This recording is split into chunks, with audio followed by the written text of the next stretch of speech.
இஸ்லாமியர்கள் சாத்தான்களுடைய பிள்ளைகள் என்று சொன்னது யார்? ரெண்டு பிள்ளையருமே பாஜகவால் இயக்கப்படுகிறவர்கள். நாம் தமிழர் அல்ல, ஓம் தமிழர். திராவிட அரசியலை எதிர்ப்பதாக சொல்லிக்கொண்டு அவர் நாம் தமிழராக இருக்கிறார். 2026 மிக முக்கியமான தேர்தல். இன்றைக்கு பாரதிய ஜனதா கட்சியை சேர்ந்தவர்கள் பல்வேறு உத்திகளை கையாளுகிறார்கள். எப்படியாவது தமிழ்நாட்டிலே குழப்பம் விளைவிக்க வேண்டும், தமிழ்நாட்டை எப்படியாவது பிடிக்க வேண்டும், தமிழ்நாட்டிலே நாம் ஏதாவது ஒன்று செய்ய வேண்டும் என்பதற்காக பல்வேறு பிளேயர்ஸை இறக்கி விடுகிறார்கள். அதில் ஒருவர் தான் நாம் தமிழர் கட்சியினுடைய சீமான்.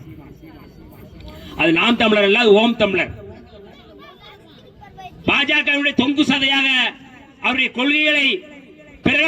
கொள்கைகளை ஏற்றுக்கொண்டு அவற்றை செயல்படுத்துவதற்காக ஒரு இயக்கம் இருக்கிறது என்றால் அது நாம் தமிழர். அவர் திராவிட அரசியலை எதிர்ப்பதாக சொல்லிக்கொண்டு அவர் நாம் தமிழராக இருக்கிறார். ஆனால் திராவிட அரசியலை நாங்கள் ஏற்றுக்கொள்கிறோம் என்று ஒருவர் புதிதாக இருக்கிறார். அவர் நடிகர் விஜய். ரெண்டு பிளேயருமே பாஜகவால் இயக்கப்படுகிறவர்கள். அவருடைய இலக்கு என்பது திராவிட முன்னேற்ற கழகம், திராவிட ஆட்சி இருக்கக்கூடாது என்பதுதான் அவருடைய இலக்கு. அந்த இலக்குக்கு பின்னாடி இருக்கிற சூத்திரதாரி மோடியும் அமித்ஷாவும்.